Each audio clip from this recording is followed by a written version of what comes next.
Alors, je voudrais vous parler de la question du où et du quand, qui est fondamentale. C'est une forme de relativisme, si on peut dire, psychosociologique, pour parler comme Einstein, sur d'autres plans. Le où et le quand. Le où, c'est qui parle, où ça se passe. C'est un peu l'idée de Blaise Pascal quand il disait vérité d'un côté des Pyrénées, mensonge au-delà, etc. Où est-on? Où se situe-t-on? Et quand? Eh bien, c'est quand, dans quelle période, dans quelle phase se situe-t-on? Et beaucoup de gens font abstraction totalement du où et du quand. Donc le où, c'est partout, et le quand, c'est toujours. Voilà. Bon, ça n'est pas possible, ça. Et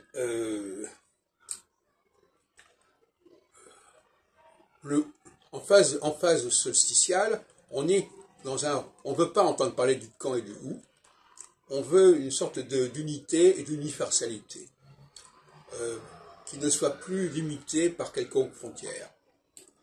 Et ça correspond à une théologie chrétienne, une théologie humaniste, une théologie juridique, qui voudrait que les hommes puissent bâtir le monde à leur façon, à leur guise.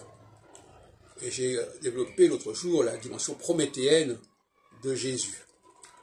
Alors que l'équinoxialité, c'est le respect de la diversité, le respect des communautés, le respect des disparités, et le fait que chaque groupe fonctionne selon ses propres valeurs et dans son entre-soi, d'une certaine manière.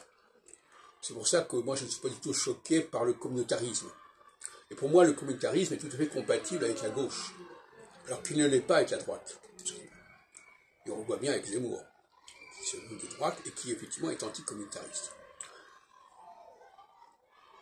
Donc,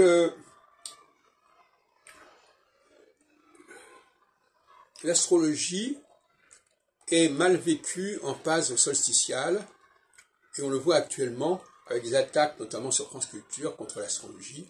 Toute une série a été développée là-dessus.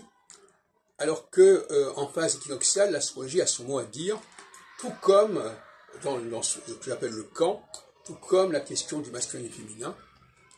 On sait que le MLF s'est développé au début de la phase équinoxiale.